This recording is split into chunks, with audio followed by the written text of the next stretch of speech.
Blockchains gained a lot of traction from the advent of Web 3.0, GameFi, DeFi, decentralized science, and more. All these sectors overloaded blockchains with a lot of transactions, leading to scalability issue of blockchains. This led to the emergence of layer 2s, rollups, and modular blockchains. Before we understand the difference between modular versus monolithic blockchains, let's understand the different layers of smart contract blockchains. First comes the execution layer.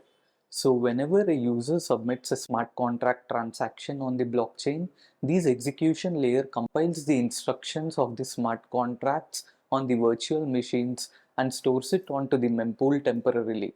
There are various virtual machines, Ethereum virtual machine, Solana virtual machine, and Cosm Wasm to meet the various needs of developers. Next layer is consensus layer. After the execution layer broadcasts the transaction, they are temporarily stored in the mempool. Next, one of the miner or validator in the network groups these transactions.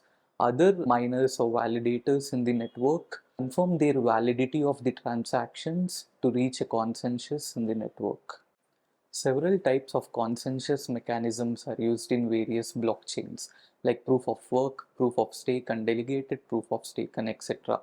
Each algorithm has its unique way of achieving consensus among the network participants. The consensus layer is essential for maintaining the security, integrity, and decentralization of the blockchain, as it ensures that all the network participants agree on the accurate state of the ledger. Next comes settlement layer. In this layer, finality of transactions happen, ensuring the secure and efficient value exchange.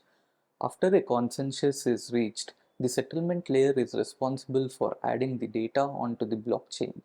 The settlement layer will add security using the cryptographic encryption and other measures to make it immutable before it's added onto the blockchain.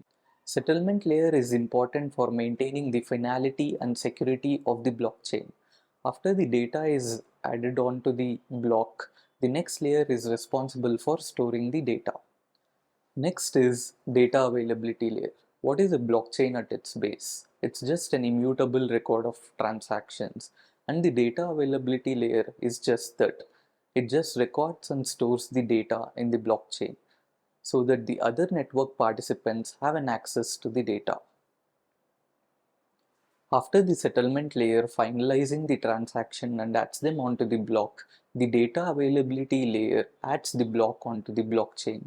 This way, the entire transaction history is preserved and can be accessed by the network participant, fostering the decentralized and transparent nature of the blockchain technology. So there you have it. These layers work together to create a secure, decentralized, and efficient system.